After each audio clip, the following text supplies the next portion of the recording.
Okay, so today we will learn about our last topic for international business finance subject, which is the relationships among inflation, interest rates, and exchange rates.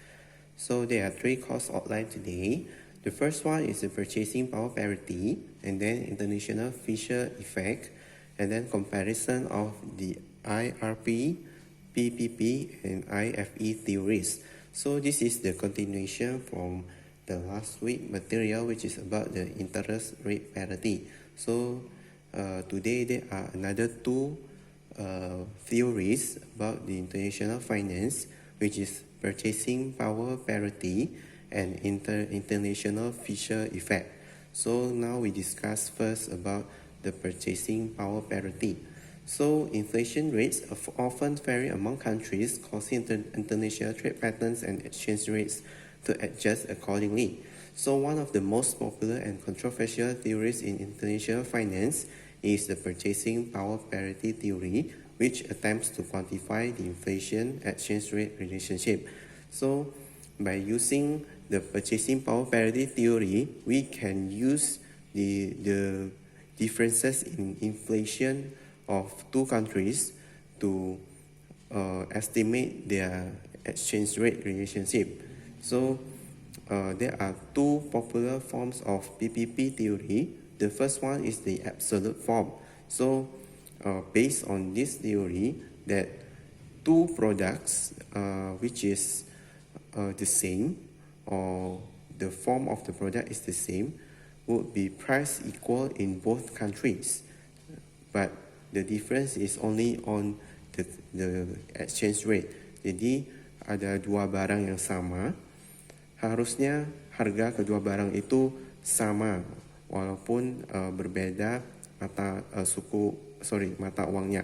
Jadi yang membuat perbedaan harga itu hanya karena perbedaan kursnya. That is for the absolute form. And then for the relative form, this form accounts for the possibility of market imperfections such as transportation costs, tariffs, and quotas. So, harga dua barang itu tidak akan sama karena kita harus melihat juga adanya perbedaan, misalnya biaya transport atau pajak atau bea masuk. Jadi walaupun dua barang itu sama, bentuknya dan bahannya akan berbeda di setiap negara karena perbedaan ini. Jadi tidak akan sama nilai dari kedua barang itu walaupun bentuknya sama. Okay? Jadi walaupun dinilai dengan satu mata uang sama, tidak akan sama nilainya. That is the two popular forms of PPP theory. So if two countries produce products that are substitutes for each other, the demand for the products should adjust as inflation rates differ. For example, the relatively high US inflation should cause US consumers to increase imports from the United Kingdom and British consumers to lower their demand for US goods, since prices of British goods have increased by a lower rate. Such forces place upward pressure on the British pound's value. Jadi secara logika saja, ketika misalkan terjadi inflasi di United States dan harga barang akan semakin mahal, mereka pasti akan beralih ke produk impor, misalkan produk impor dari UK, United Kingdom. Okay? Jadi penduduk di UK pun tidak akan membeli produk dari US karena harganya sudah semakin tinggi karena inflation. Karena hal seperti itulah pasti pound sterling akan meningkat nilainya terhadap US dollar. So this is what I have explained in the week 4 material. Okay, so hal ini akan terus terjadi di mana US orang United States akan terus membeli barang-barang impor sampai harga barang impor itu tidak lebih murah lagi daripada harga barang di US sendiri. Dan kedua, harga harga barang US di United Kingdom tidak lebih mahal lagi dari barang di UK sendiri. Jadi ketika sudah terjadi kedua hal ini, itulah terjadi purchasing power parity. Okay. Jadi kita sekarang mau melihat bagaimana rumus dari purchasing power parity. So assume that the prices indexes of the home country H and the foreign country F are equal. Jadi ketika terjadi purchasing power parity, harga barang dari kedua negara itu akan sama. So that condition is called as purchasing power parity. Jadi assume that inflation rate di home country is IH. Jadi ketika kita hitung harga barang yang setelah mengalami inflasi di home country, jadinya PH times 1 plus IH. Okay. Jadi that is for the home country. For the foreign country is also the same. Di negara luarnya juga sama. Ketika dia mengalami inflasi dan kita mau menghitung harga barangnya, we can use the formula PF times 1 plus IF. Okay. Jadi harga barang di luar itu pasti juga mengalami namanya perubahan kurs. Jadi kita tambah lagi satu variable which is called as EF. Okay.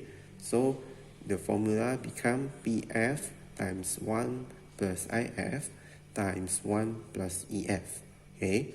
Jadi remember tadi kita bilang kalau purchasing power parity terjadi, maka harga barang dari kedua negara itu menjadi sama. Makanya muncul persamaan di bawah. Okay, di mana harga barang di luar negeri itu sama dengan harga barang di dalam negeri. So PF times 1 plus IF times 1 plus EF equals to PH times 1 plus IH. Okay. Jadi kita mau dapatkan EF sama dengan berapa. So we move the PF times 1 plus IF to the right side. Okay. Jadi tinggal sisa 1 plus EF. Jadi ketika kita mau dapat EF sama dengan PH times 1 plus IH over PF times 1 plus IF minus 1. Jadi ketika kita hitung pakai rumus ini, kita akan mendapat keadaan di mana kapan sih kursnya supaya harga barang kedua negara itu menjadi sama. Okay, so we can use this formula. So if IH is over the IF, so EF will be positive. It means that the foreign currency is appreciating. Okay, and then if IH is less than IF, it means that EF become negative. So it means that the foreign currency is depreciating. So for example, the home currency experiences a 5% inflation rate, while the foreign country experiences a 3% inflation rate. So when we use the formula EF equals to 1 plus IH over 1 plus IF minus 1, we can get that the EF is 1.94%. So when the foreign currency is appreciating by 1.94%, it means that that time the purchasing power parity happens and both of the countries' product price will be the same.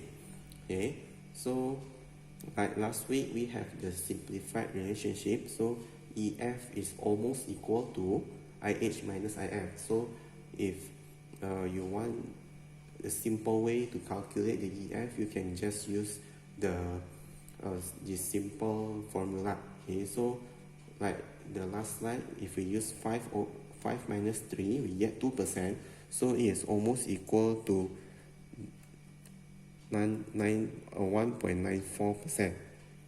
Okay, but this is this formula we can use it when the difference is very small.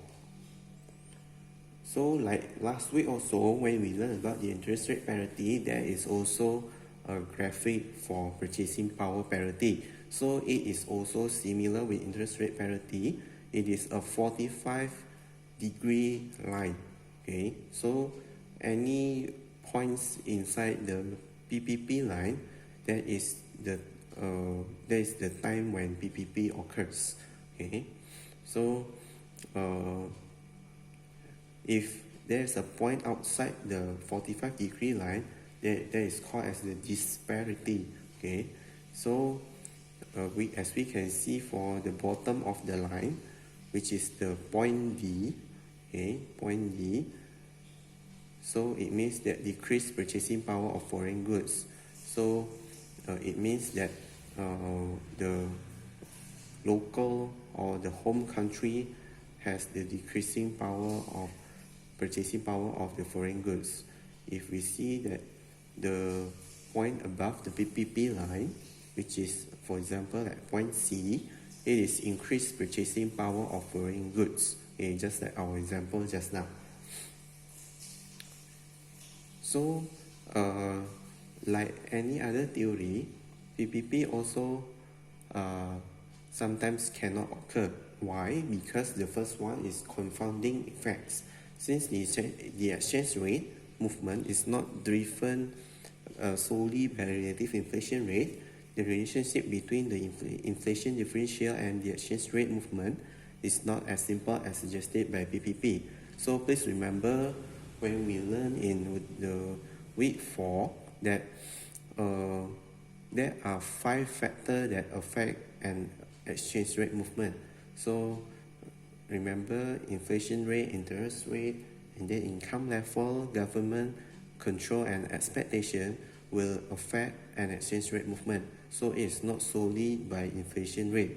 So tidak melulu karena inflasi, bisa karena efek lain yang mempengaruhi kurs sehingga PPP kadang tidak terjadi. So and then the second one, lack of substitutes for some traded goods. Tadi kita cerita bahwa ketika di home country barang sudah semakin mahal dan masyarakatnya pasti akan membeli barang impor, itulah saatnya PPP bisa terjadi. Tapi kalau misalnya barang yang semakin mahal itu tidak ada substitusinya, alias kita tidak bisa mengimpornya, maka PPP ini tidak bisa terjadi. Okay. So that is about the purchasing. About the purchasing power parity.